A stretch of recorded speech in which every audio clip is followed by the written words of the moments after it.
Et donc nous allons poursuivre cette journée avec une rencontre sur le vivant, à partir du vivant.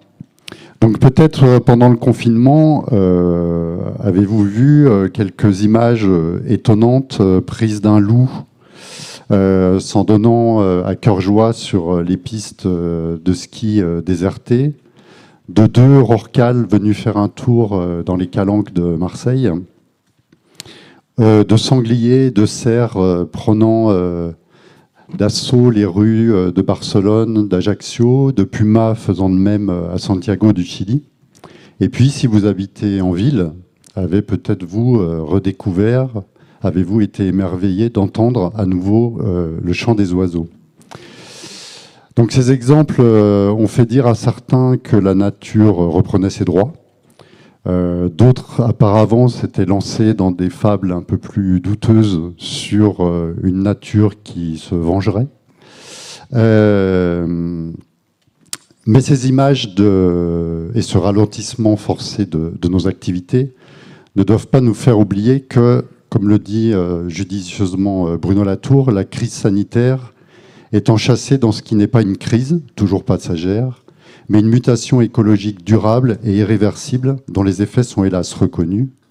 Réchauffement climatique, 6e extinction, métamorphose environnementale, quantité d'animaux étant amenés à sortir de leur cadre, d'avoir des comportements différents, ce qui fait dire par exemple au peuple Gwich'in, dont Nastasia Martin était venue nous parler il y a quelques années, les peuples d'Alaska, qu'ils ne reconnaissent plus les animaux.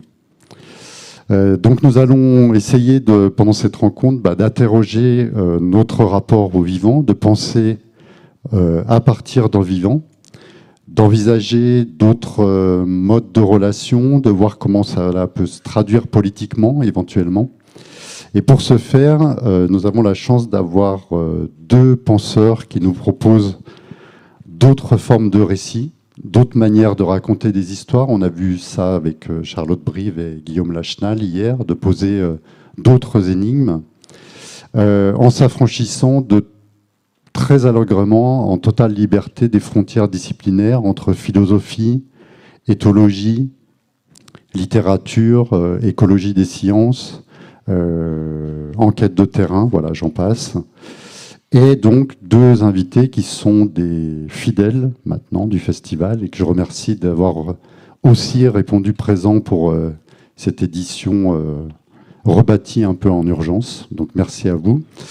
Donc Vinciane Després et Baptiste Morisot. Je vais donc vous les présenter tout de suite. Vinciane Després est philosophe et psychologue. Elle enseigne à l'Université de Liège.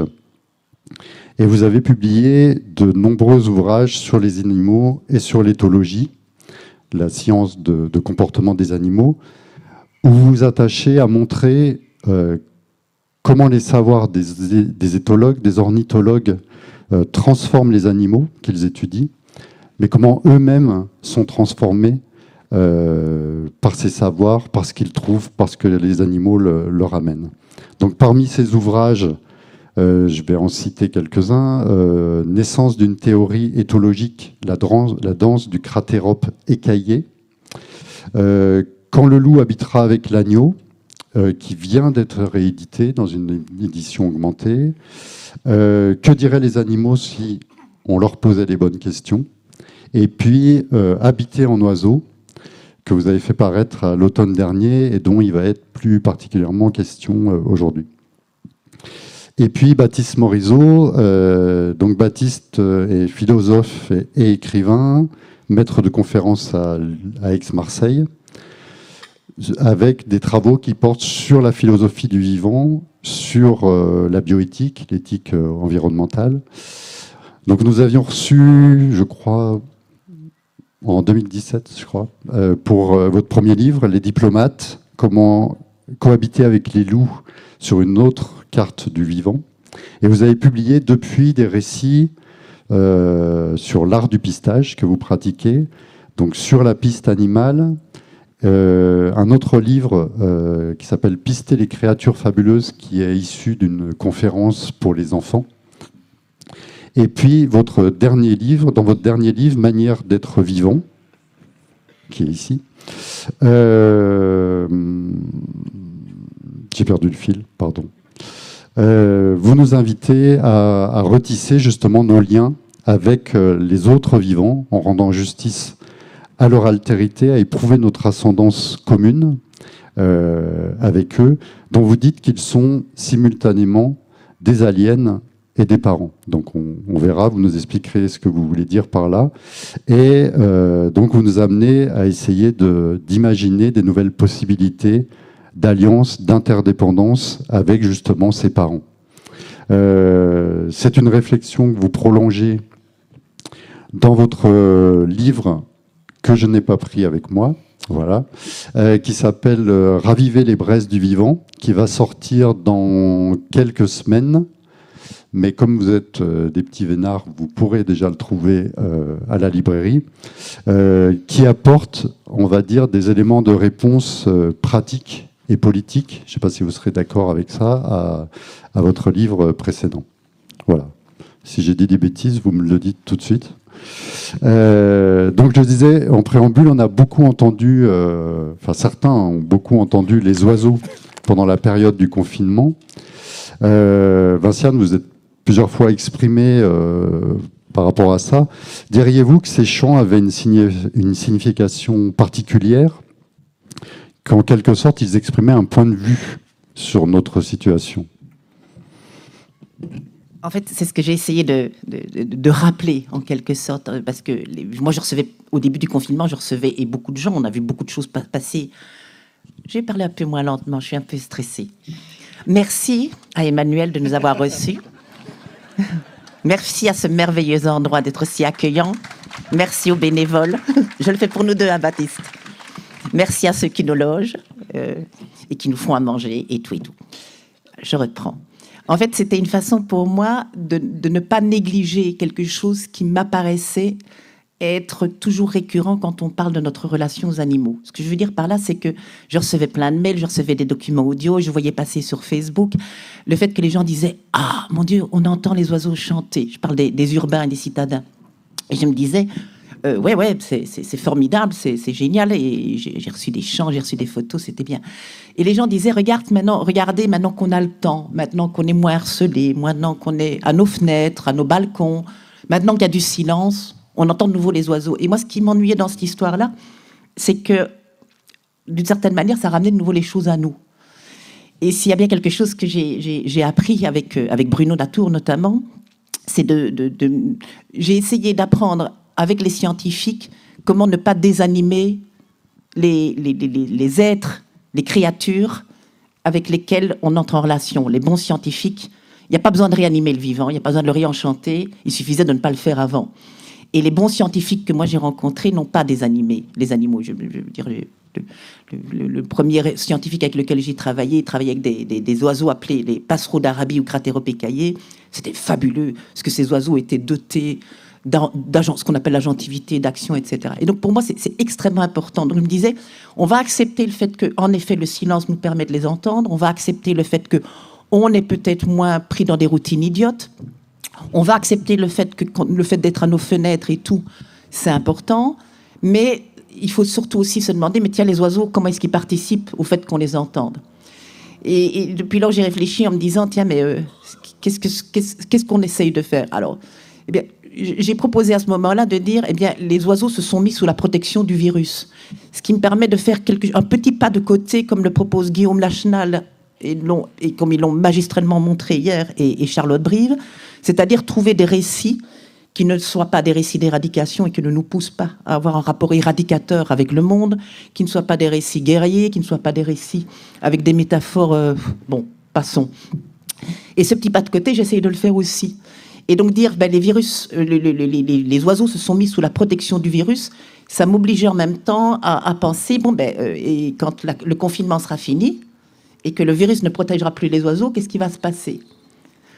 Alors, donc j'ai essayé en me disant, finalement, qu'est-ce que c'est ne pas refuser de désanimer? Qu'est-ce que c'est? rompre avec ce geste-là. D'une certaine manière, ce serait ce que j'appellerais aujourd'hui obéir à la demande des choses d'être senties, d'être perçues et senties. Alors, comment est-ce qu'on va répondre à la demande des oiseaux d'être perçus et sentis? C'est au moins leur reconnaître que ce qu'ils sont en train de faire, c'est demander d'être perçus et sentis, mais pas nécessairement par nous. Mais que, et ça c'est Baptiste qui me guiderait dans ce sens-là, mais parce que ça marche avec d'autres, et peut-être parce qu'on a un fond ancestral commun, ça marche aussi avec nous. Alors, les oiseaux eux-mêmes, en effet, ils ont eu un point de vue sur cette pandémie. C'est pour ça que je disais, ils se sont mis sous la protection du virus, parce que ça, c'est les ornithologues qui nous l'ont montré, et c'est fabuleux. Il y a plein d'ornithologues, et ça, ils sont géniaux pour ça, ils sont au taquet. Ah, nos oiseaux sont en train de changer. Il se passe quelque chose, on va encore apprendre de nouvelles choses d'eux, parce qu'ils sont encore capables de susciter des surprises. Ils font quelque chose avec cette pandémie. Et de fait, notamment, j'ai eu dans les mains une recherche qui a été effectuée à peu près à la mi-avril par l'Institut ornithologique catalan, et qui ont pris 15 espèces d'oiseaux vivant dans les villes, et ont comparé ce qu'ils faisaient depuis des années, donc les sonagrammes qu'ils avaient établis à propos de ces oiseaux, mesurant quand est-ce qu'ils se mettent à chanter le matin, combien est-ce qu'ils chantent, quelle est l'intensité du chant, etc. Et ils ont constaté qu'il y avait une différence remarquable entre les chants avant le confinement et les chants pendant le confinement. Bref, les oiseaux avaient saisi cette opportunité pour chanter plus tôt, pour chanter plus longtemps, pour chanter... Bref, si je devais le dire à la Bernie Krause, ils s'entendaient mieux, et au double sens du terme. Et ça, c'est intéressant pour moi de penser, tiens, les oiseaux s'entendent mieux. Alors, c'est pas pour dire, quand on n'est pas là, c'est juste, on leur laisse un peu plus de place. Voilà, on leur laisse un peu plus de place. Et ça devient intéressant à ce moment-là de se dire, ils sont d'autant plus préoccupés. D'ailleurs, c'est vraiment bien tombé pour eux, cette pandémie, parce que c'était au tout bon moment dans leur calendrier. En fait, la pandémie est tombée au moment où les enjeux territoriaux sont à leur maximum. Donc, où la plupart des oiseaux territoriaux ont commencé à fabriquer un territoire peu de temps auparavant. Nous, en Belgique, le confinement a commencé le 16 mars, à peu près, je crois, à 1 ou 2 jours près par rapport à la France. Et de constater que finalement, c'est arrivé très bien et que donc leurs territoires ont certainement dû être facilités. En tout cas, ils ont dû avoir plus d'enthousiasme, voilà, je dirais, par rapport à la question territoriale. Baptiste, Vinciane vient de dire qu'il n'y a pas besoin de réanimer le vivant, il n'y a pas besoin de le réenchanter. Pourtant, pour vous, la crise écologique qui est la nôtre est aussi une crise de la sensibilité, dites-vous. Donc déjà, je veux vous demander ce que vous entendez par là. Et justement, par rapport à des mots comme réenchantement, émerveillement, à qui on ôte tout sens politique, comment justement les charger politiquement? C'est-à-dire comment parler de l'émerveillement qu'on peut avoir à entendre des chants d'oiseaux ou devant la vision de certains animaux ou des traces d'animaux. Comment charger politiquement ça? Comment ça peut être vecteur politiquement? Waouh. Donc non, c'est très dense comme entrée en matière. Bonjour, enchanté. Moi aussi, je suis ravi d'être là. Je suis ravi de parler avec Vinciane et de vous retrouver. Alors, j'essaie de trouver un chemin. Donc, crise de la sensibilité, c'est une formule qu'il ne faut pas surévaluer ni prendre trop au sérieux. Disons que j'ai senti monter à un moment une interprétation de la situation catastrophique sur les plans écologiques et du climat en termes strictement économiques et politiques. Et il m'a semblé qu'il manquait dans cette interprétation une dimension dès lors qu'on s'interrogeait sur les dispositifs pour réagir. Et cette dimension, c'est ça que j'appelle crise de la sensibilité, et je peux vous la définir en une phrase. Ce que j'appelle crise de la sensibilité, c'est la pauvreté des concepts, c'est-à-dire des mots, des affects, des émotions, des percepts, des capacités à voir, et des relations, c'est fondamental, qu'on peut tisser avec le vivant. Donc, quand je parle de crise de sensibilité au vivant, je fais référence à ça, je fais référence à une sphère culturelle, à un certain héritage, qu'on ne va pas s'amuser ici à dater historiquement ou à localiser géographiquement, mais que on appelle, qu'on peut appeler de manière schématique et politique la modernité ou la modernité tardive, qui se caractérise par cette pauvreté, donc des mots, des affects et des relations qu'elle peut tisser avec le vivant. Et la réponse à la crise de la sensibilité, pour moi, ça permet d'imaginer un registre de réaction qui ne soit pas de l'ordre de la géopolitique onusienne du carbone, qui ne soit pas de l'ordre seulement de la critique des formes économiques dominantes, mais qui soit aussi d'un autre ordre et que j'appelle, de manière un peu maladroite, une culture du vivant. Je suis fasciné par l'idée de culture du vivant, et parce qu'il me semble qu'il y a quelque chose de l'ordre d'une bataille culturelle ici, et je crois que la bataille culturelle est à cet égard la mère de toutes les batailles. Non pas au sens où elle serait prioritaire, non pas au sens où la culture est plus importante que l'économie, ça n'aurait aucun sens. Tous les fronts doivent s'ouvrir en même temps, et chacun doit travailler avec des agendas particuliers qui sont ceux de la temporalité sur lesquels il travaille. Mais je crois que la bataille culturelle est la mère de toutes les batailles au sens précis où, si elle n'est pas accomplie, si on ne transforme pas le rapport de la modernité tardive au vivant, toutes les ZAD sont orphelines, toutes les réformes de la politique agricole commune sont orphelines, toutes les critiques du capitalisme financiarisé sont orphelines. Qu'est-ce que c'est une culture du vivant? Et c'est ça ma réponse à qu'est-ce que ça veut dire politiser l'émerveillement. Je travaille là-dessus. Pour le dire assez simplement, le rapport au vivant est donc celui du naturaliste, donc pas au sens de Philippe Descola, le praticien d'histoire naturelle, celui qui écoute les chants d'oiseaux, qui essaie de les décrypter, le mycologue qui s'intéresse aux champignons, le botaniste ou l'ethnobotaniste qui s'intéresse aux usages des plantes. Tout ça, ce sont des savoirs qui ont été marginalisés. Et ce n'est pas seulement des savoirs, c'est des styles d'attention. Et ce qui m'intéresse, c'est comment on les remet au centre de l'attention collective.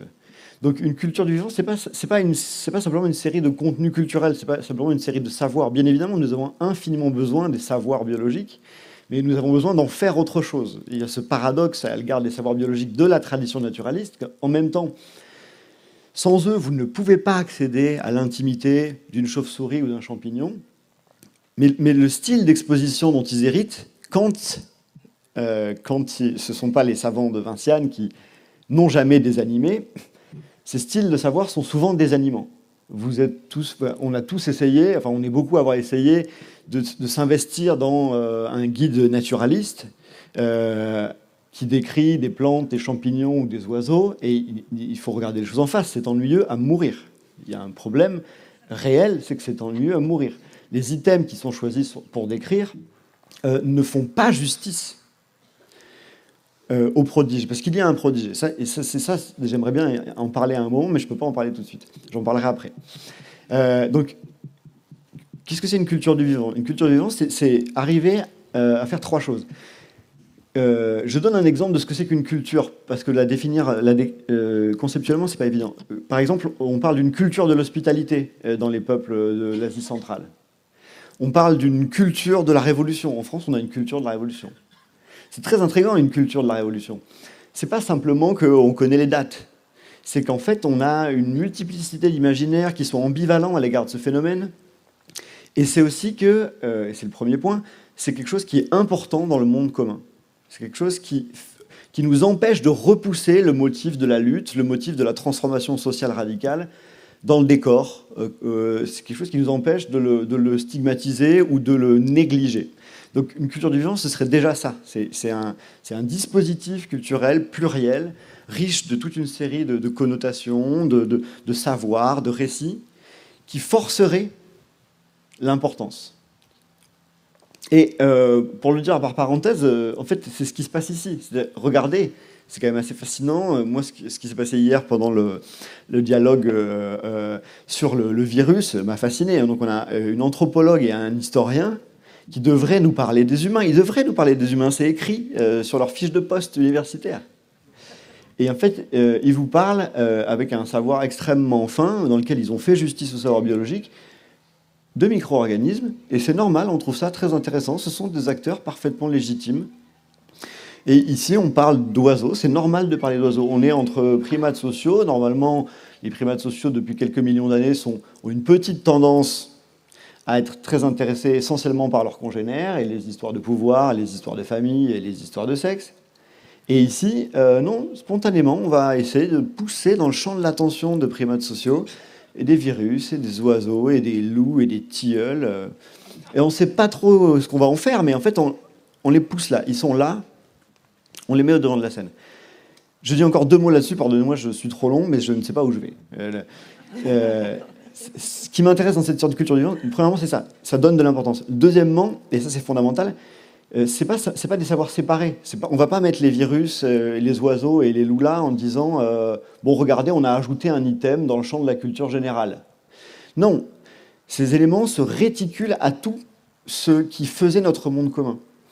On ne peut plus parler d'économie sans parler des abeilles. Vous ne pouvez plus parler d'agriculture sans parler de la faune des sols. Vous ne pouvez plus parler d'architecture sans parler d'accueil d'autres vivants. Vous ne pouvez plus parler de ville sans se questionner qu'est-ce que c'est qu'une ville du point de vue des autres vivants qui l'habitent.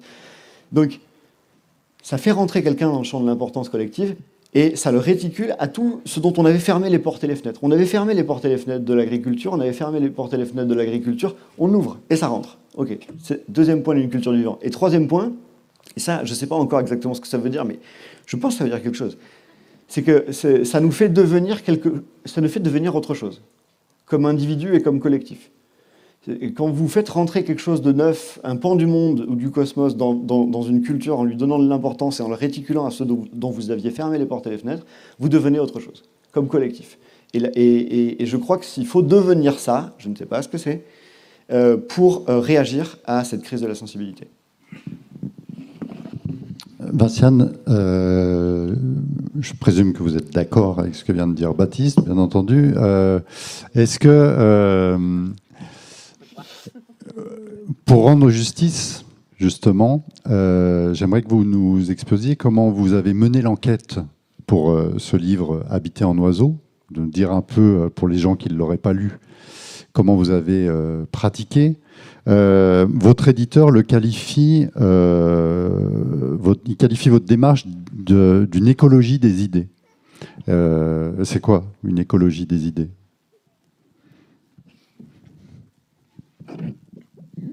En fait, je vais répondre le plus simplement. Ce sont des termes qui sont inspirés par Isabelle Stengers, hein, qui nous parle donc de l'écologie des pratiques. Et moi, j'ai trouvé... Alors, il y a bien sûr mon intérêt pour une écologie des pratiques, mais je constatais aussi une écologie des idées. En fait, de faire une écologie des idées, c'était de reprendre une idée très simple, c'est de se dire qu'est-ce qui favorise que certaines idées vont à un moment s'imposer, qu'est-ce qui fait que quelqu'un va avoir une très bonne idée à un moment donné, et que cette très bonne idée, elle va s'étioler parce qu'il n'y a personne pour l'entendre, ou parce qu'il n'y a pas de théorie pour l'accueillir, ou parce que les choses sont un peu toxiques, parce qu'on est dans une niche un peu toxique pour ce type d'idée. Donc, et la question du territoire, il y a moyen de vraiment faire une écologie des idées. Alors, prenons l'écologie des idées, je partirais de ma propre écologie. Qu'est-ce qui me conduit, moi, à m'intéresser au territoire des oiseaux ?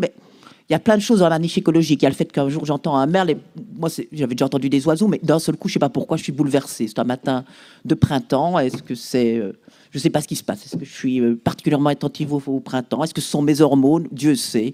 Toujours est-il que j'entends un merle et j'en sors bouleversée et je me dis, ce truc-là, il va falloir quand j'en fasse quelque chose. Et je ne savais pas quoi en faire. Donc j'ai essayé d'en faire plusieurs trucs. J'en ai parlé dans des articles de revues très philosophiques en disant, c'est le petit pas de côté que je commence à m'autoriser à faire. Mais je le garde quand même.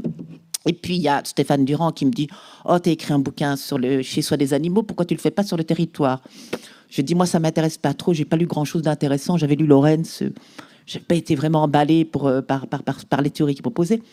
Et il me dit, va un peu lire Michel Serres, Le Malpropre. Et je lis Le Malpropre, et là, Serres, là, il me tombe des mains, quoi. Là, il me tombe des mains. Je dis, mais ça, c'est... Autant j'avais adoré le contrat naturel, autant je me dis, mais qu'est-ce qui m'a fabriqué ici ?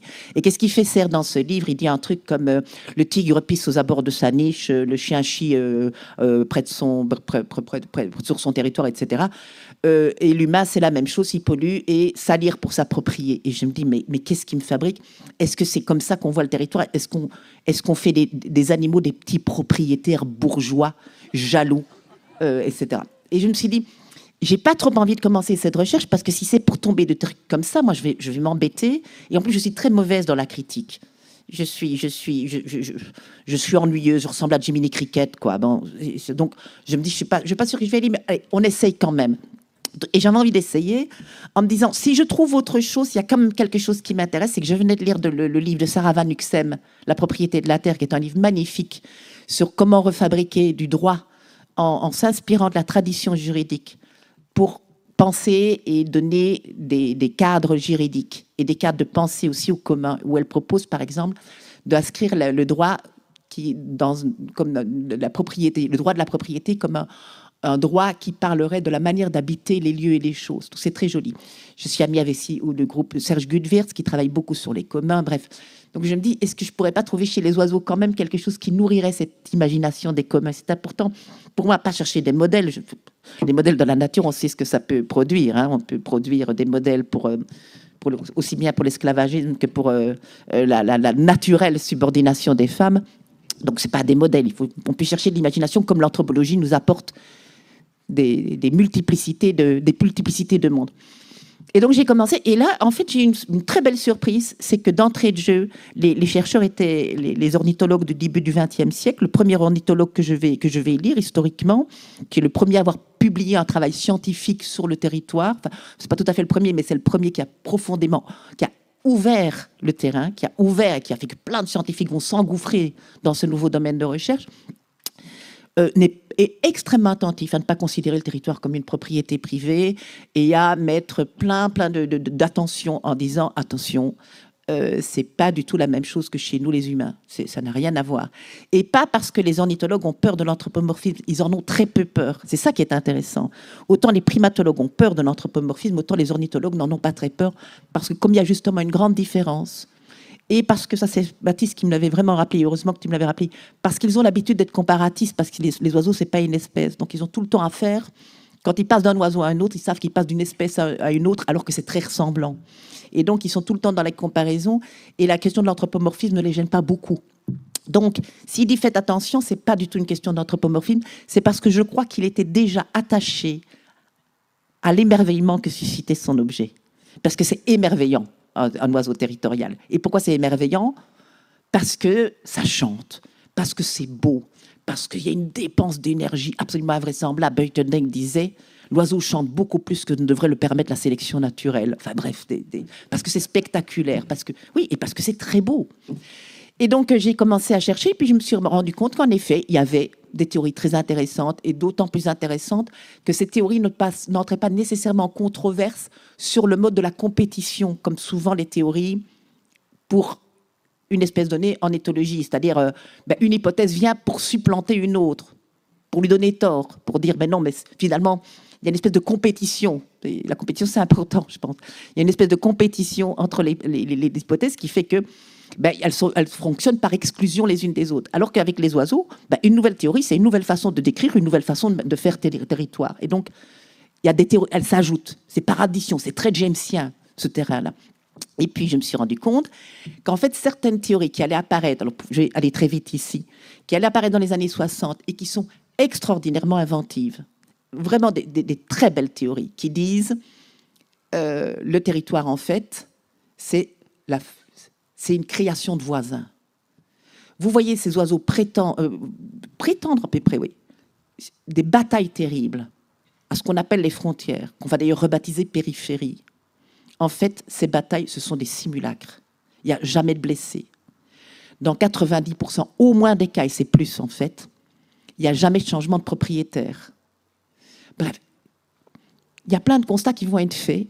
Et en fait, ces constats, et c'est là où il y a une écologie des idées, je remarque qu'ils avaient déjà été faits. Margaret Morse-Niles, dans les années 30, va dire c'est quand même un peu étonnant qu'ils essayent toujours de se coller les uns contre les autres. Ce serait quand même mieux, puisqu'il y a tellement de bagarres, d'aller. Pourquoi chacun ne va pas de son côté? C'est quand même une bizarrerie.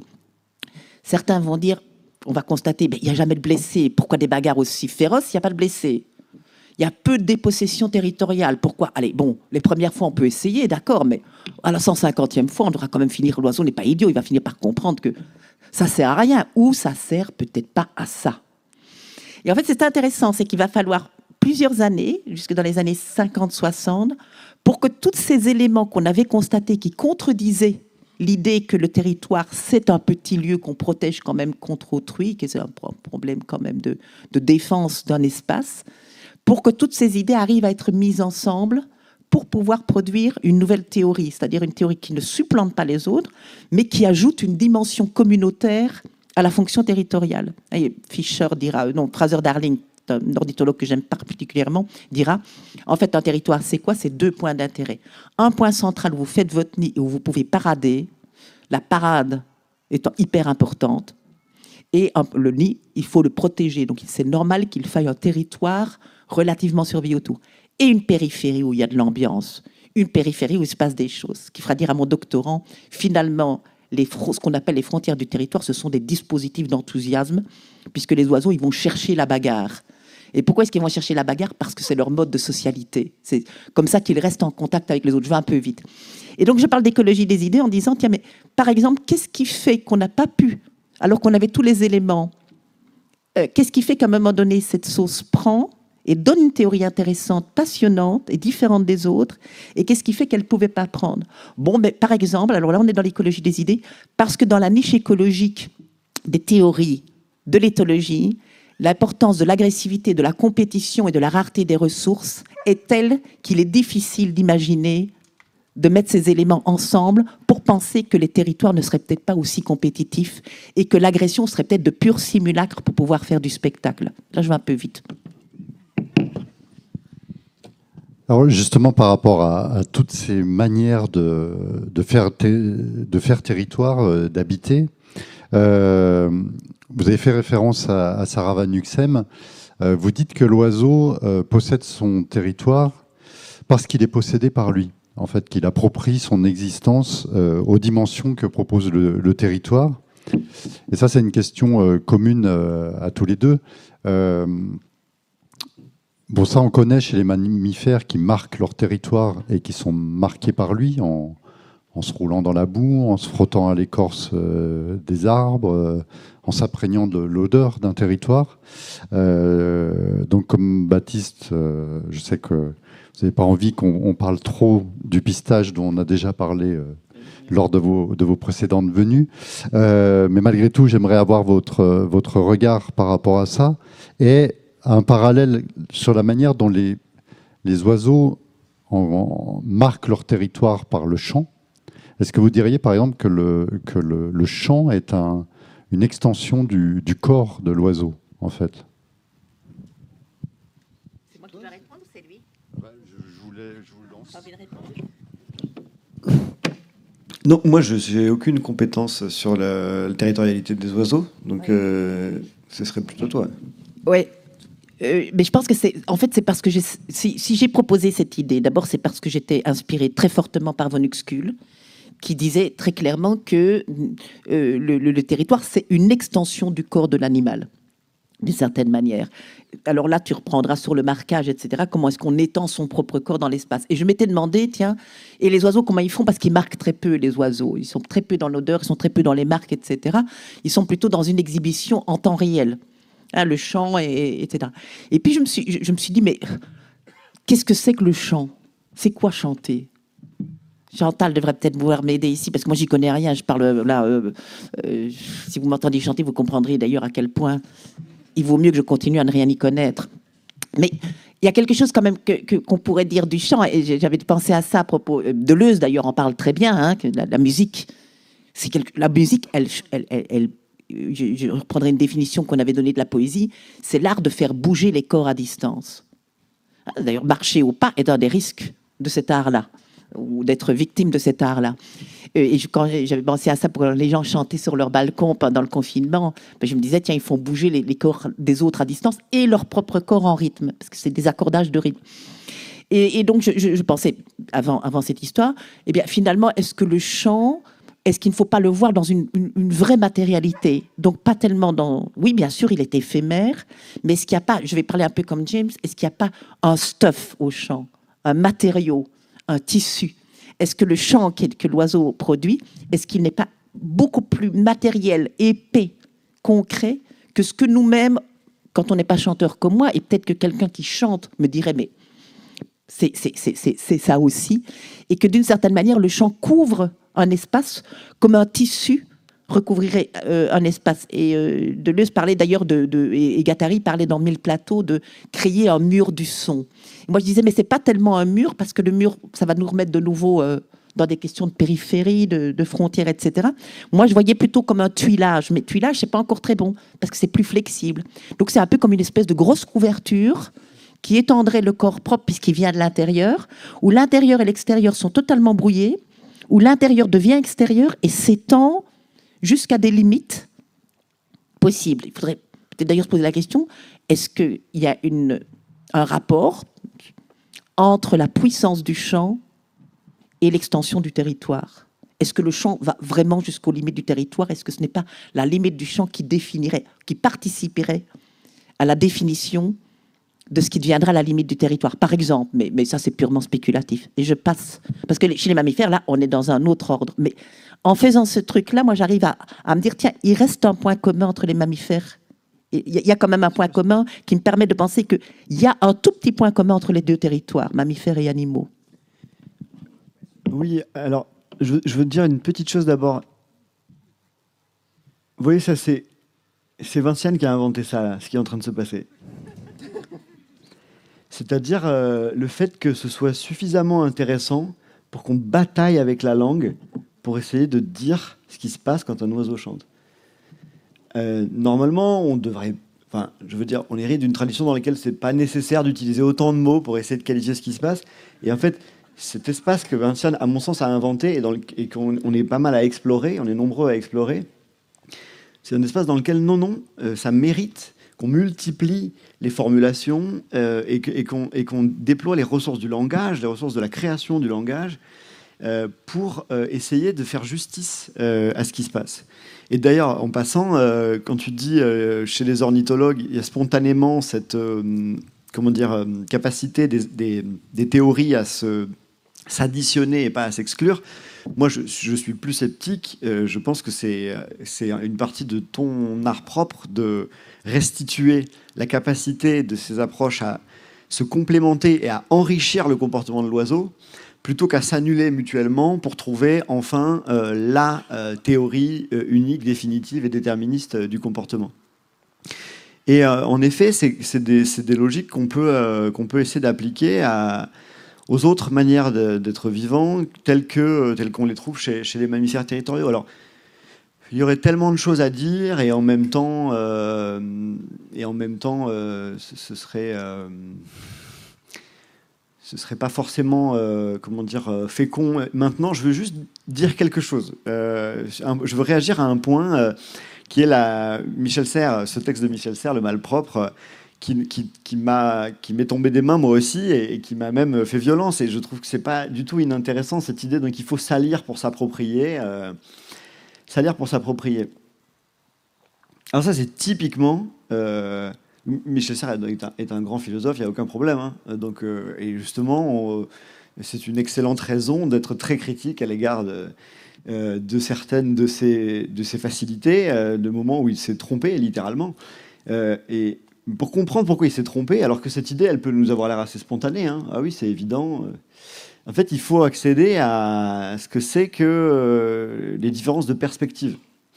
Et au fait qu'en tant que manière d'être vivant, nous aussi, nous avons des rapports spontanés avec certaines entités du monde. Alors, de quoi je parle ? Je vais, comme d'habitude, il y a toujours un moment, malheureusement, c'est ma malédiction propre, scatologique dans mes conférences. Donc, allons-y. Nous, les primates sociaux en particulier, hein, donc vraiment cette famille à laquelle on appartient, famille pas au sens phylogénétique, mais au sens du style comportemental, a un rapport particulier avec ses excréments. Nous, vous savez, on les insulte. Enfin, plus exactement, on en fait l'archétype de l'insulte, l'archétype du répugnant, l'archétype de ce qui n'a pas de valeur, parce que c'est typiquement c'est le déchet métabolique. C'est ce qui est en bout de chaîne de la digestion et dont nous ne savons pas faire grand-chose, notamment parce qu'on a négligé toute une série de traditions paysannes qui savaient l'utiliser, mais peu importe. Vous n'êtes pas sans savoir qu'il y a des primates sociaux qui, pour se chamailler et se battre, se lancent des excréments.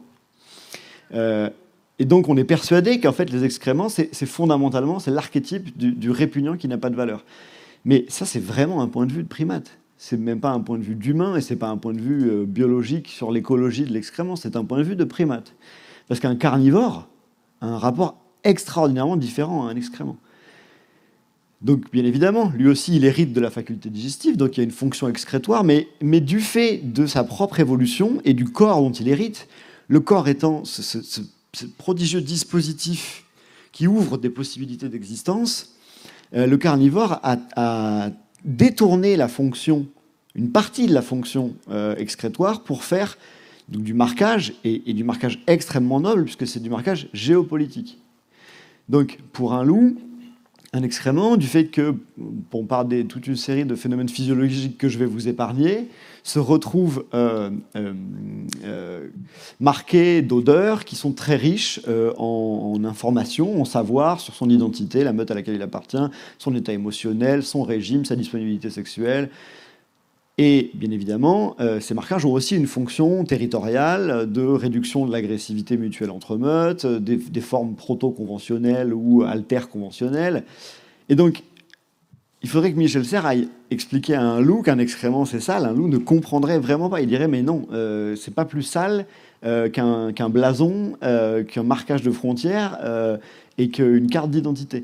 Le corps des autres carnivores, le corps de chaque vivant, requalifie autrement une série les fonctions biologiques que nous héritons en commun. Nous héritons en commun avec eux des fonctions biologiques, mais elles peuvent être détournées de manière extraordinairement riche, inventive, par l'évolution. Bien évidemment, c'est une invention qui n'est pas intentionnelle, hein, mais c'est bien une invention, puisqu'il y a une forme complexe qui résout des problèmes qui émergent là où elle n'était pas. Donc, à un moment, ça devient difficile de refuser à ces phénomènes le statut d'invention. Et donc voilà, typiquement, un carnivore ne salit rien quand il marque. Il n'y a pas grand-chose de plus propre et de plus riche en termes de signification et en termes collectifs, politiques, que de la merde.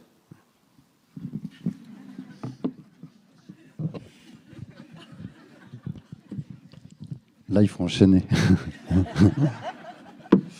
Ouais. Je vais faire un pas plus de côté. J'en viens à la notion de parenté. Ça m'intéresse beaucoup chez vous, Baptiste, mais aussi d'avoir le regard de Vinciane. Ce matin, lors de la lecture, pour ceux qui étaient là, il y a eu cet extrait du livre de Donna Haraway où elle estime que les mots parents, parenté, proche constituent des catégories sauvages que nous nous avertillons à domestiquer et où elle appelle à construire de nouvelles parentés, alors entre êtres humains, mais aussi avec ce qu'elle appelle des parentés dépareillées, c'est-à-dire des solidarités avec les différentes formes de vie, animaux, végétaux, mais aussi micro-organismes. Hier, Marc-André Sellos, dans son intervention sur l'évolution, nous rappelait que nous sommes tous le produit du même ancêtre et que nous avons des parents communs. Voilà, chez qui nous avons pioché. C'est pour ça qu'on n'a pas tous les mêmes traits. Et voilà. Donc, pourquoi vous considérez les vivants à la fois comme des parents, nos parents, et des aliens? Est-ce que vous pouvez donner, par exemple, un exemple par rapport à ça? Et pourquoi c'est si important pour vous par rapport à quelque chose que vous appelez les futurologies des formes de vie? Alors, parents aliens, c'est un concept qui est important pour moi parce qu'il résout toute une série de problèmes. C'est un outil, c'est une carte. Et notamment, c'est une carte à vocation, comment dire, stylistique, au sens où, non, c'est pas le bon mot, à vocation pour nous guider dans la question de comment parler des vivants. C'est très dur de parler des vivants. On est ballotté entre des formes d'anthropomorphisme qui sont effectivement non pertinents parce qu'ils font pas justice aux vivants, ils projettent sur eux des choses qui nous sont propres. Quand on dit marquer c'est sale, on pollue pour territorialiser, typiquement on projette c'est du primatomorphisme sur d'autres vivants. Et puis l'autre possibilité, c'est de faire de la description dans laquelle on essaie de minimiser la part de projection. Et donc là, ça donne de la science désanimante. C'est très compliqué de parler des vivants. Et en même temps, si on veut ouvrir un espace dans lequel on en parle aussi spontanément qu'on parle des humains, il va bien falloir trouver des chemins. Parents aliens, ça sert à ça. Alors, pourquoi parents d'abord ? Parents, c'est une évidence. Je ne fais que formuler... je dirais, prolonger dans un concept philosophique l'une des découvertes fondamentales de Darwin, 1859, l'origine des espèces. Il y a 2 thèses dans l'origine des espèces. Donc, le texte L'origine des espèces n'explique pas l'origine des espèces, ce n'est pas grave, mais il propose la théorie de la sélection naturelle pour rendre compte donc, de la diversification des formes de vie et de l'apparition d'organes dits adaptés. Cette thèse-là va créer un tollé historique qu'on connaît. Mais il y a une seconde thèse qui est, à mon sens, presque plus fondamentale et qui, elle, va d'ailleurs être assez acceptée spontanément par les naturalistes. Elle va poser un peu plus de problèmes aux théologiens. C'est la thèse de l'ascendance commune. La thèse de l'ascendance commune, c'est aussi établi scientifiquement que quelque chose puisse l'être. Nous sommes tous des parents. Nous sommes tous des parents, il faut aller jusqu'au bout de ce que ça veut dire. Ça veut dire que les tilleuls qui sont ici, je peux remonter de moi à eux, donc de chacun d'entre vous à eux, par une série continue de parents et d'enfants. Quand on est en reproduction sexuée, peu importe, on ne va pas rentrer dans la reproduction clonale, mais vous pouvez remonter jusqu'à il y a un ancêtre commun, à peu près il y a 1,5 milliard d'années, d'ailleurs bien avant qu'apparaissent nos ancêtres pluricellulaires à nous et à eux. Et ensuite, vous pouvez redescendre jusqu'à eux, sans solution de continuité. Vous pouvez passer d'une chaîne de parents-enfants continue, de vous à chacun de ces tilleuls. Ça, c'est l'ascendance commune.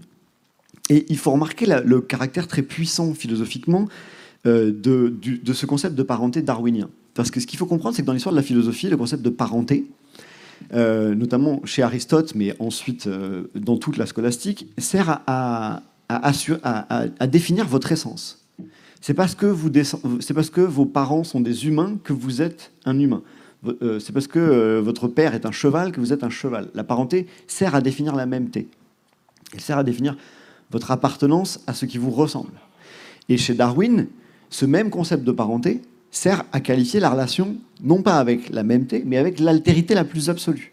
Il suffit d'étirer le temps, étirer un petit peu le temps, et le concept qui sert à qualifier votre essence d'humain, de cheval ou de mousse est le même concept qui sert à vous relier à ce qui est extraordinairement différent de vous, à savoir un coronavirus ou un bryophyte. Et donc c'est là qu'apparaît la dimension alien. C'est-à-dire que dans cette parenté nous met en relation intime avec des formes de vie dont on a très peu accès aux puissances corporelles et donc à la manière dont leur corps façonne l'existence pour elles. Et c'est cette dualité qui, pour moi, est importante quand on essaie de parler d'un vivant. En même temps, nous sommes des parents, donc il n'y a pas de raison de ne pas dire comme Vinciane, par exemple, sur la périphérie d'un territoire, il y a de l'ambiance. Vous reconnaissez bien ce qu'elle fait. C'est des mots qui parlent un langage qu'un éthologue réductionniste pourrait appeler anthropomorphique. Mais ça n'a aucune importance. On essaie de qualifier une tonalité biomorphique de l'existence qui est susceptible d'être partagée entre vivants. L'enthousiasme. Si vous entendez un oiseau chanter, vous ne pouvez pas ne pas vous dire qu'il y a de l'enthousiasme quelque part dans cette affaire. Donc, l'enthousiasme est un segment biomorphique. L'enthousiasme n'est pas un phénomène humain. Mais dans le moment même où on va utiliser des mots humains pour nous donner accès à ces aliens, eh bien, pour moi, ce qui est important, c'est de maintenir le paradoxe en leur rajoutant cette altérité. Au moment où on a le sentiment qu'on peut les toucher en utilisant un mot qui nous parle, il faut rajouter un mot qui les aliénise. Il faut aliéniser les métaphores. Alors, je vous donne un exemple, parce que jusque-là, je dois avoir l'air parfaitement abstrait. C'est une formule d'un naturaliste qui s'appelle Jarrod Anderson et qui dit les abeilles sont capables de danser des cartes. Qu'est-ce que c'est qu'une abeille? C'est un organisme qui est capable de danser des cartes. Typiquement, pour moi, c'est une magnifique métaphore de parents aliens. Vous reconnaissez danser, tout le monde reconnaît danser, vous reconnaissez cartes, mais danser des cartes, non, ça, vous ne reconnaissez pas. On a en même temps l'accès par la parenté, et en même temps, on aliénise au moment où on allait rabattre l'abeille, l'oiseau, le virus sur nous, on rajoute cet élément qui lui restitue cette altérité incompressible qu'on essaie de toucher. Donc, parents aliens, une des dimensions de cette idée, c'est ça, c'est d'essayer de nous rendre capables, de nous donner le droit d'utiliser nos mots humains pour parler des vivants, mais en même temps d'essayer de faire l'effort de cette subversion pour restituer qu'en même temps, ce sont bien des manières d'être vivants, mais ce sont d'autres manières d'être vivants. Vinciane, j'ai vu que vous aviez noté plein de choses. Non, mais justement sur cette notion d'alien, parce que les oiseaux sont un peu, entre guillemets, débarrassés de toute forme de parenté, justement, puisque ce ne sont pas des primates. Voilà. Donc, on ne fait pas un rapprochement immédiat avec les oiseaux comme parents. Ils sont un peu débarrassés de tout ce qui est descendance, on va dire. Par rapport à ce que vient de dire Baptiste, justement, sur les abeilles qui dansent des cartes, sur se reconnaître, en fait, je ne sais pas si vous aviez un avis par rapport à ça.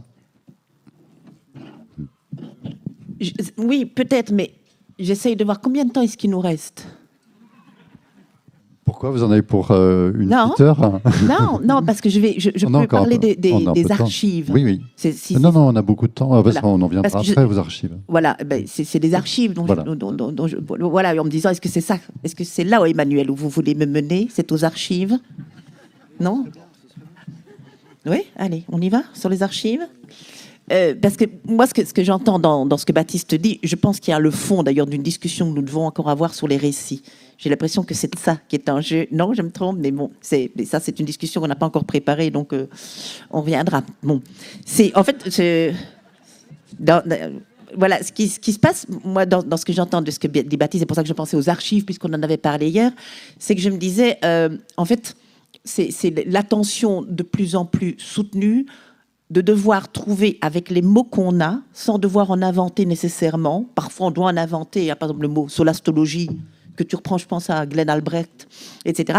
Ça, ce sont des inventions. Mais la multiplication de mots inventés, comme par exemple Glenn Albrecht le fait, c'est parfois un peu compliqué, parce que tous nos affects doivent être renommés en fonction du sentiment de perte ou non, ou de l'insensibilité qu'on a vis-à-vis de la destruction du monde. Donc ça, c'est trop. Moi, je pense que ce que Baptiste est en train de nous dire, et c'est vrai que j'aimerais bien d'essayer de le faire. Je ne suis pas sûre que je le fais encore vraiment. J'essaye, mais pas encore à ce point-là. Je pense que ça demande... C'est tout un exercice d'enrichir nos mots en les associant, par exemple, avec d'autres. C'est à ça que je pense que ce que tu viens d'apporter là-dedans, c'est enrichir nos mots en gardant le vocabulaire le plus simple, le plus commun, mais si possible le plus diversifié, et d'apprendre de nouvelles associations de mots pour pouvoir conserver la possibilité de décrire, donc déguiser, pas de conserver, déguiser la possibilité de décrire ce qui nous entoure, parce que la possibilité de le décrire nous permettra peut-être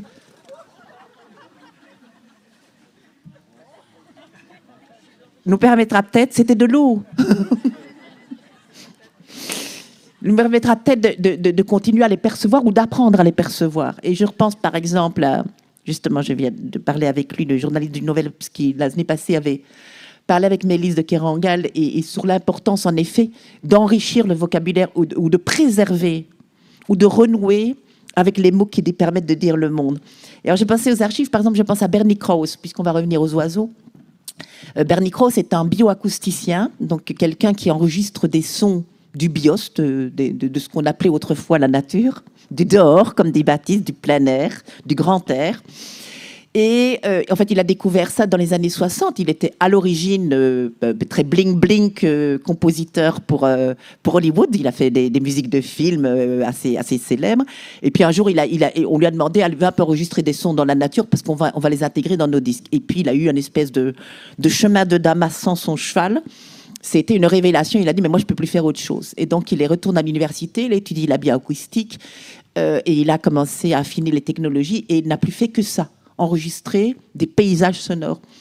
Et en fait, c'est tout un système d'archivage. Et ce système d'archivage, il est extrêmement important, d'abord parce que, Bernie Krause le dit, il y a une telle disparition et une telle accélération des disparitions que finalement, nous créons des espèces de bibliothèques de ce que le monde sonore aura été, ce qu'il aura comporté comme richesse. Mais ce sera sur bande, ce sera sur cassette, ce sera sur DVD, sur CD, etc. Mais c'est important aussi parce que je crois que Mélisse, c'est là où Mélisse insistait, c'est parce que ça nous rend plus attentifs. Je pense que je ne vais pas reprendre l'hypothèse de Sapir-Whorf en disant ils ont des mots trop.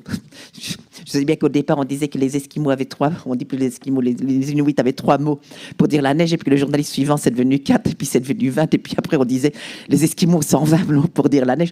On sait que c'est pas tout à fait vrai, mais il n'empêche que déjà 3 mots pour dire la neige, ou en Belgique vous savez qu'on a plusieurs mots pour dire la pluie, hein. On a la drache, enfin je vais pas vous faire une leçon de pluie belge, mais on est la drage nationale quand c'est le 21 juillet. Enfin bref, on a beaucoup de mots. Ils nous rendent très attentifs à la pluie. Mais revenons à un peu de sérieux. Ce que j'essaye de dire, c'est que c'est vrai que ça permet de fabriquer des récits, mais des récits qui ont des effets. Et des effets qui ne sont pas seulement des effets d'archives, mais des effets aussi, d'une certaine manière, de ce que Baptiste prend en compte, c'est-à-dire de recultiver des formes de sensibilité. Alors, ça peut être pris d'un point de vue politique, parce qu'on sait bien que ça peut... Hein, je veux dire, quand Jacques Tassin dit « Comment ça se fait qu'on n'a pas vu que nos pare-brises n'avaient plus d'insectes écrasés dessus ?» Comment ça se fait qu'on ne l'a pas vu, alors qu'on a tous pratiquement des pare-brises? Comment ça se fait qu'on était devenus... Ce que Glenn Albrecht prétend, c'est qu'on s'habitue à la détérioration et qu'on finit par ne plus voir les choses que comme normales. Bref, tout ça, sont je veux dire, des gestes politiques, c'est-à-dire de nous scandaliser, de nous rendre nostalgiques, de faire qu'on ne se désensibilise pas.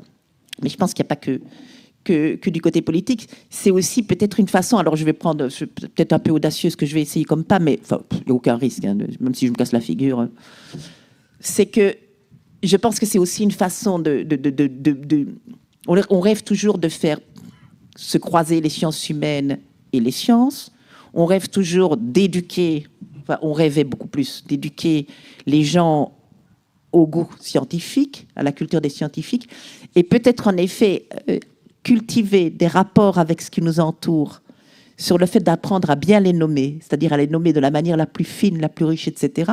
C'est aussi une façon, je vais dire, de crier ou de tisser ou de renouer des liens entre ce que font les scientifiques et ce qu'on fait tous les jours quand on se promène en forêt ou quand on voilà. Donc c'est je veux dire, une intensification de la curiosité à la fois à l'égard de ce qui nous entoure et à l'égard de ce que les scientifiques font avec ce qui nous entoure. Oui, à chaque fois qu'on discute, tu me pousses dans l'ornière. C'est-à-dire que tu me pousses à réfléchir à quelque chose, là. C'est compliqué, cette histoire des mots. C'est-à-dire, moi, j'avoue que j'avais pas... Par biais philosophique, j'avais peut-être pas donné tellement d'importance aux mots.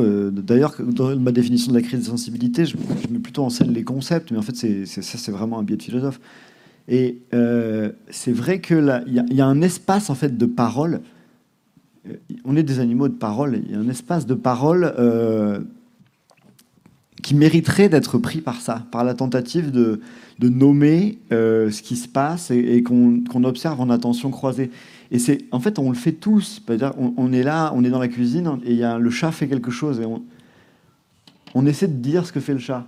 Et on essaie de traduire ce que fait le chat. Personne ne sait, peu importe, ça ne sera pas exact, mais ouvrir cet espace de parole pour ajuster, pour multiplier les interprétations possibles de qu'est-ce qui se passe dans la tonalité affective de cet oiseau. Est-ce que c'est une alarme? J'ai l'impression qu'en fait, ça a l'air dérisoire, cette affaire, mais en fait, c'est une manière de pousser du vivant jusque dans les formes les plus quotidiennes et les plus spontanées de nos existences collectives. Et en effet, c'est un lieu dans lequel... en fait, on se réapproprie spontanément des savoirs biologiques qui sont un peu partout, mais on en fait tout autre chose. On est déjà tout de suite en train d'en faire autre chose. Et pour moi, c'est ça la forme Enfin, ça, c'est une des formes qui n'est pas du tout anodine, même si elle a l'air ridicule, de ce que j'appelle une culture du vivant. C'est spontanément, on a une attention, on partage une attention envers quelque chose, et on va envers un vivant, une manière d'être vivant, et on va essayer d'en parler, de broder les mots. Pardonnez-moi, je suis un peu perdu, mais je suis en train de chercher quelque chose là, parce que je pense qu'il y a une idée derrière, mais je ne l'ai pas trouvée. Et donc, je vais m'arrêter là, et sans la trouver. Bah, tu y reviendras, c'est jamais. Le temps file un peu, en effet.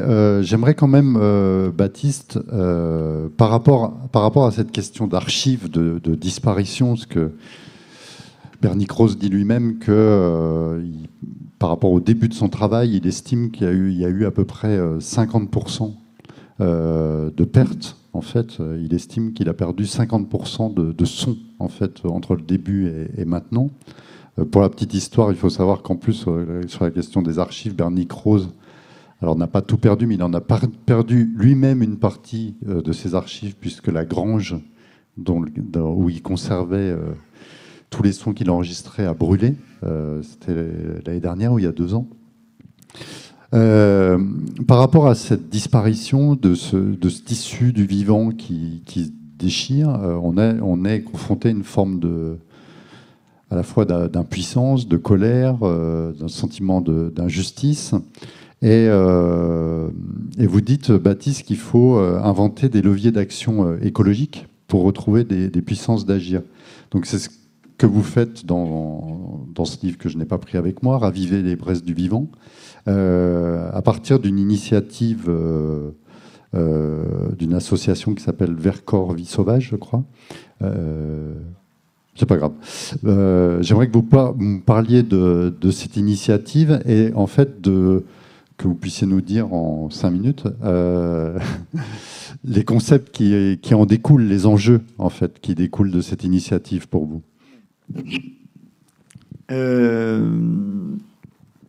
Donc, c'est pas. Moi, je n'invente pas des leviers d'action écologique. Je n'invente pas des leviers d'action écologique. C'est les autres qui les inventent.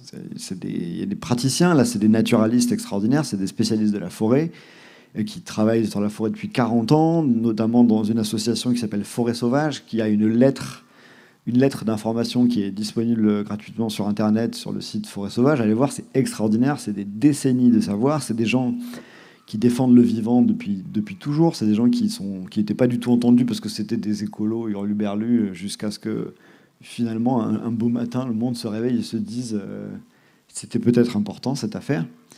Donc c'est des savoirs et des attitudes et des projets qui existent depuis bien avant moi et dont je me fais le porte-parole mais que je n'ai pas inventé, pas du tout. Ce que j'essaie de dire, c'est donc en l'occurrence là le projet en question. C'est très dur ce que tu me fais faire là, parce que 5 minutes, j'ai écrit un livre entier, je peux pas le faire en 5 minutes, mais juste levier. Pourquoi levier d'action ? En fait, je pense que le sentiment d'impuissance qui nous anime très souvent à l'égard de l'intensité de la crise et du déluge de nouvelles désespérantes provient du fait que la théorie de l'action avec laquelle on essaie de prendre en main la question, elle est pas ajustée. Barbara Stiegler évoquait ça hier quand elle parlait de miniaturiser les luttes. Miniaturiser les luttes, c'est une solution exactement au même problème que le mien. C'est vraiment, moi, je parle de créer des leviers d'action écologique. Qu'est-ce que c'est un levier ? Pour moi, c'est la rencontre de 2 ou 3 idées simples qui n'ont pas l'air bien révolutionnaires, qui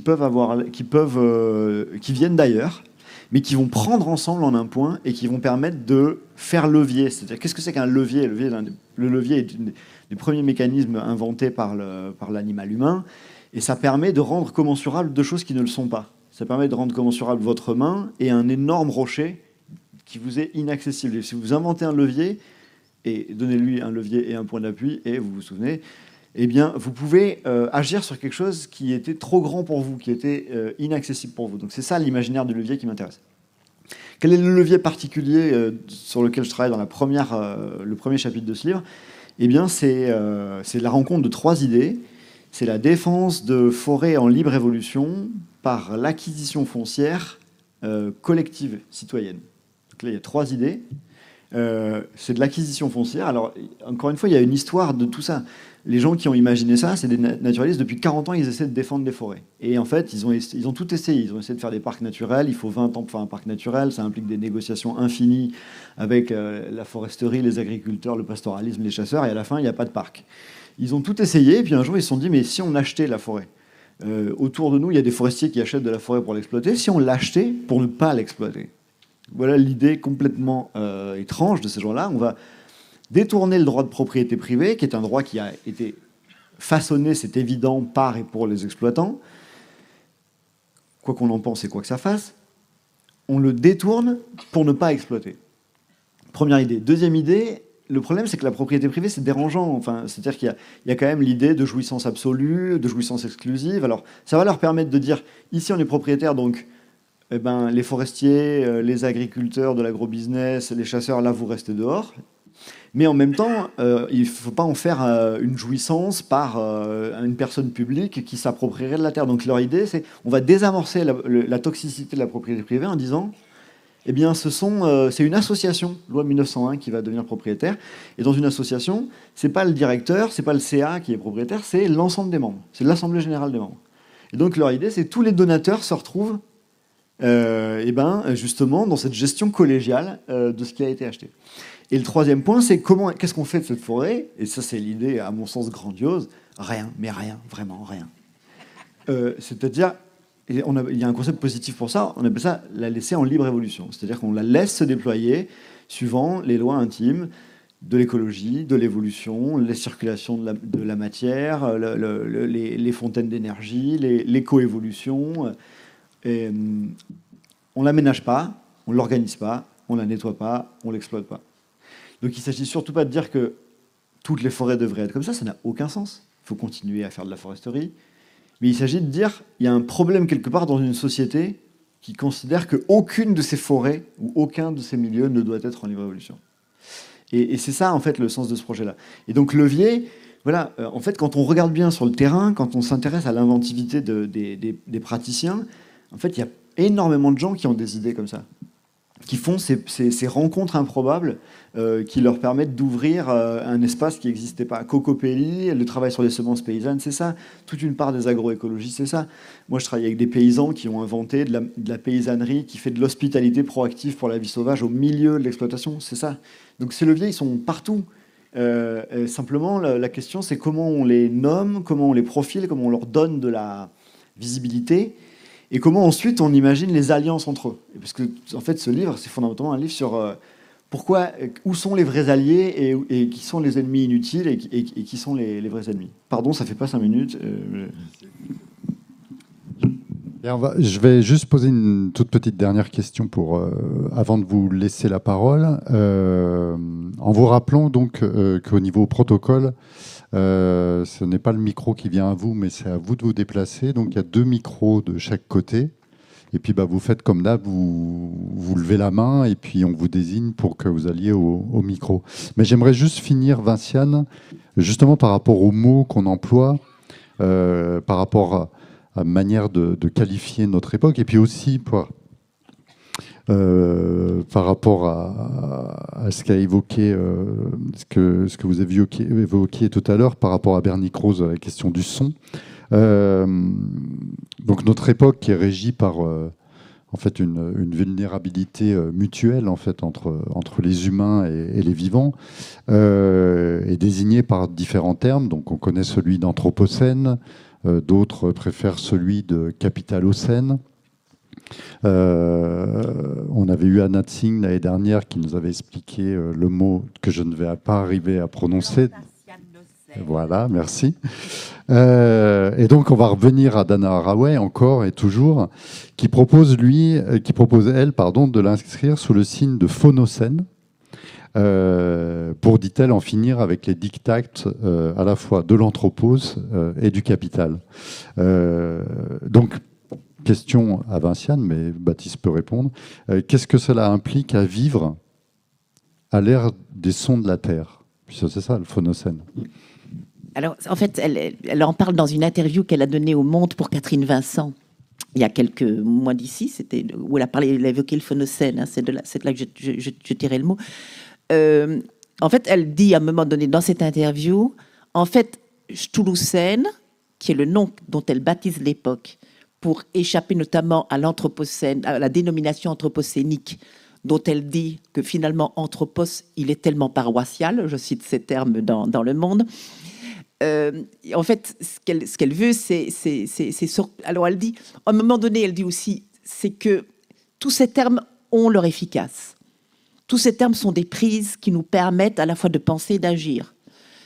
Donc, on ne va pas les abandonner, mais on ne peut pas s'en contenter.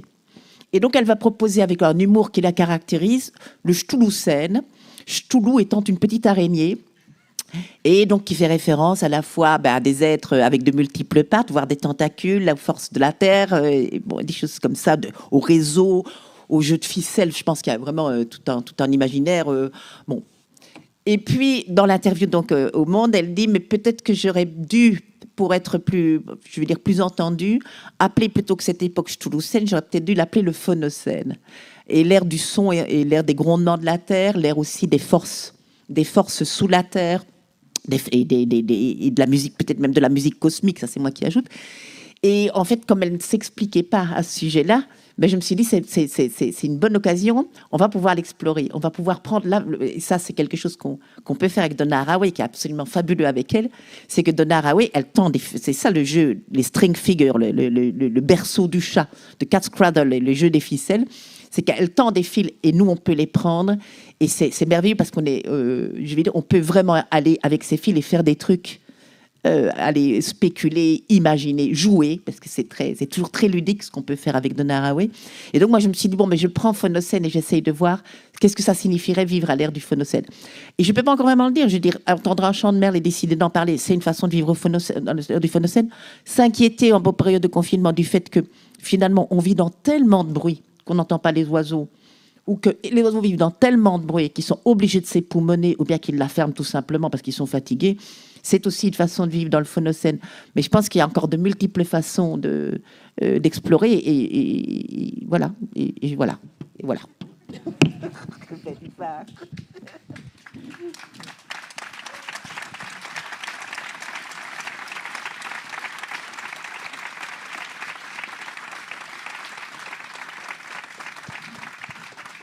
Bien, donc c'est à vous.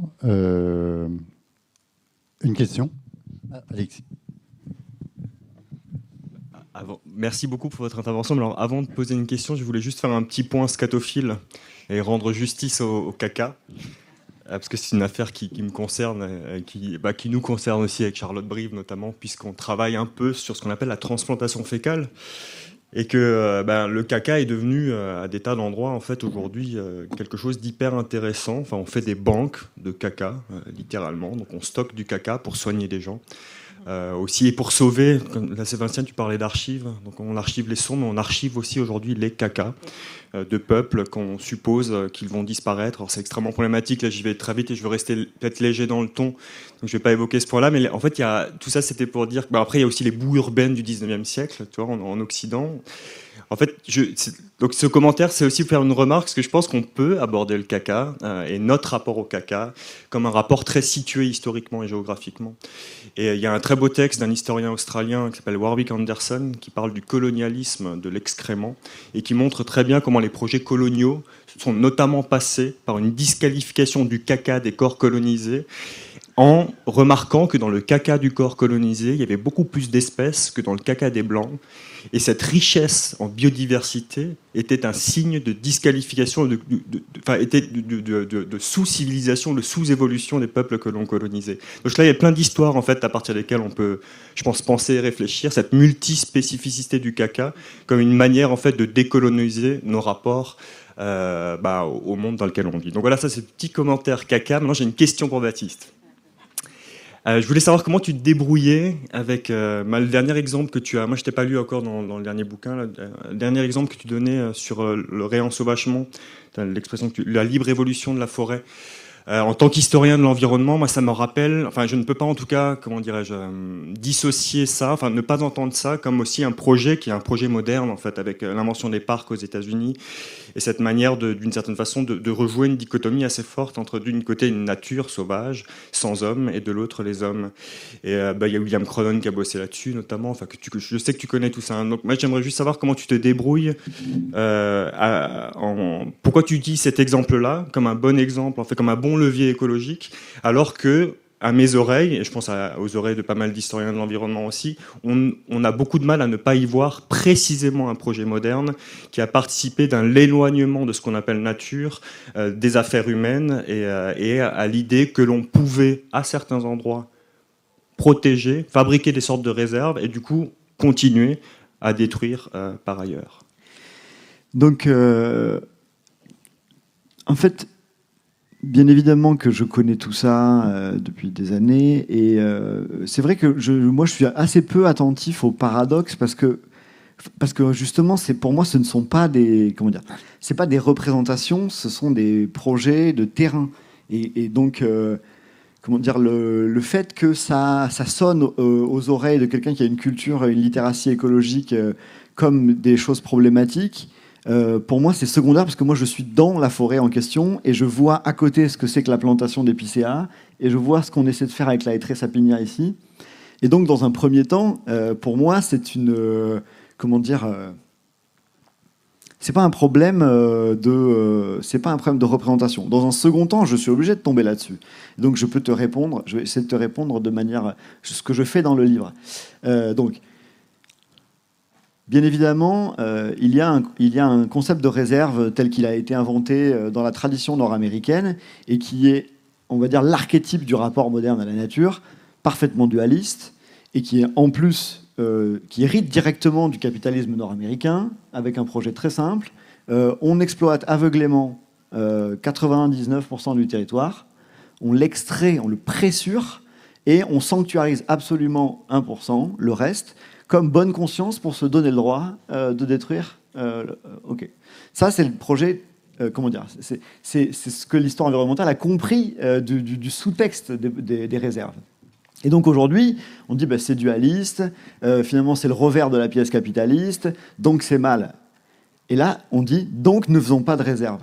Et bien là, moi, ça me fait marrer. Parce qu'il y a une faute dans la déduction. Ne faisons pas, ce qu'il ne faut pas faire, c'est des réserves dualistes qui sont la bonne conscience pour exploiter aveuglément tout le reste. Mais ça ne veut pas dire pour autant qu'il ne faut pas mettre en place des dispositifs de protection forte ou de défense forte des milieux. Et c'est ça qu'on essaie de défendre avec Virginie Maris. Parce que nous, on est vraiment très, très orientés sur les questions de la biologie de la conservation, et on voit aujourd'hui monter dans les sciences sociales tout ce discours qui critique les réserves et qui a l'air de conclure alors il ne faut pas faire des réserves pour protéger le vivant. Finalement, c'est des forêts qui sont tout le temps travaillées, transformées, aménagées, qui sont les meilleurs axes de protection. J'ai même rencontré quelqu'un qui m'expliquait que la meilleure manière au monde de protéger un milieu, c'était de faire une ZAD. Et je lui ai dit, mais moi je veux bien entendre cette hypothèse, mais il faut vraiment la mettre en bataille avec qu'est-ce que fait les autres manières de la mettre en comparaison, regardez sérieusement que font les différentes manières de gérer un milieu dans sa protection. Donc, et puis l'autre point, c'est que justement, je trouve que c'est extraordinaire, et pour moi ça c'est un vrai biais moderne quand tu dis finalement recréer des réserves, c'est recréer un lieu d'un côté où il n'y a que des vivants et dont les humains sont exclus. Et moi j'aimerais poser la question, si je dis dans cette forêt il n'y aura pas d'exploitation forestière et il n'y aura pas de pastoralisme. On exclut ici l'exploitation. Où est-ce qu'on a dit qu'on exploitait les humains, qu'on excluait les humains? Pourquoi est-ce que les humains et l'exploitation, ce serait la même chose? Donc les humains ne sont pas du tout exclus de ces endroits-là. Et ils ont parfaitement leur place sous plein de formes, mais juste ici, pas sous la forme de l'exploitation. Alors maintenant, comment est-ce qu'on fait pour prendre à bras-le-corps... Pardon, je réponds un peu longuement, puisque c'est un problème très important. Pour prendre à bras-le-corps ton problème, il faut arriver à imaginer un concept de réserve qui est mûri par rapport à la réserve dualiste. Et donc qui, point par point, prennent les impuissances, les problèmes, les toxicités de la réserve dualiste pour y répondre. Alors je peux en prendre quelques-uns. Le premier point, c'est que dans la réserve dualiste, il y a fondamentalement l'idée qu'on va essayer de conserver de la nature vierge, intacte, d'ailleurs en oubliant dans la tradition américaine que c'est habité depuis plusieurs milliers d'années par des populations amérindiennes qui ont transformé ces milieux. Là, dans la libre évolution, il n'y a pas du tout d'imaginaire d'intact ni de virginité. On est absolument au courant que les forêts héritent d'une histoire humaine, d'exploitation longue, et on ne veut pas du tout qu'elles soient pures, ça ne nous intéresse pas, on ne veut pas qu'elles soient vierges, on ne veut pas qu'elles soient intactes, on veut savoir ce qui se passe quand on arrête les forçages. On veut valoriser des lieux dans lesquels on dit arrêtons les forçages, et que devient une forêt quand on arrête de la couper à 60 ans? Que devient une forêt quand on arrête de couper les arbres morts sur pied? Que devient une forêt quand on arrête d'enlever le bois mort? Eh bien, ça devient une forêt. Enfin, une forêt telle qu'elle existe depuis, en discontinu, les forêts de feuillus plus conifères, les forêts mixtes, ça a 200 millions d'années. Voilà. Donc, c'est essayer de refaire exister ces endroits-là. Premier point. Deuxième point, pour faire une réserve qui ne soit pas dualiste, qui est mûrie par rapport au concept que tu critiques légitimement, il faut faire une réserve qui ne soit pas une sorte de valorisation du sanctuaire contre toute forme d'exploitation. Parce que ça, c'est complètement absurde. Donc là, le concept sur lequel on travaille dans ces lieux-là, c'est qu'en fait, l'idée, c'est que c'est pas du tout... ces forêts n'ont pas le monopole, n'ont pas le but de devenir monopolistique. Au contraire, elles doivent se mailler sur un territoire avec de la foresterie non violente, des agroforesteries, des formes alternatives d'usage du bois, des forêts habitées. Mais, et c'est ça qu'on soutient, c'est que elles doivent exister. Elles ne doivent pas être majoritaires, elles ne doivent pas être une norme, elles ne sont pas mieux, mais dans le pluralisme des relations qu'une société doit entretenir avec la forêt, il y a la libre évolution. Une société qui dit nous avons plein de rapports avec la forêt, mais il n'y a pas la libre évolution parce que c'est criminel de ne pas conduire la forêt, c'est criminel de ne pas aménager la forêt, c'est criminel de ne pas exploiter la forêt, c'est une société qui a un rapport au vivant toxique et malade. Et donc, on rajoute simplement, non, dans le pluralisme des rapports à la forêt, il faut rajouter de la libre évolution, parce que ça restitue, ça remet à l'endroit notre rapport au vivant, en assumant qu'une forêt qui n'est pas exploitée, ni aménagée, ni conduite, n'est pas déficiente, elle n'est pas défaillante, elle n'est pas dépourvue de valeur. Voilà, c'est ça le sens du projet. Et donc, point par point, il s'agit de répondre pourquoi c'est plus une réserve dualiste. Et c'est l'un des grands enjeux, c'est de faire ces distinctions. Voilà, j'ai essayé de répondre un petit peu, mais on pourra en parler plus longuement si tu veux.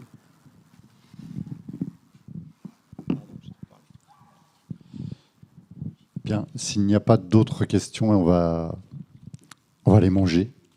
Merci à vous deux, merci beaucoup.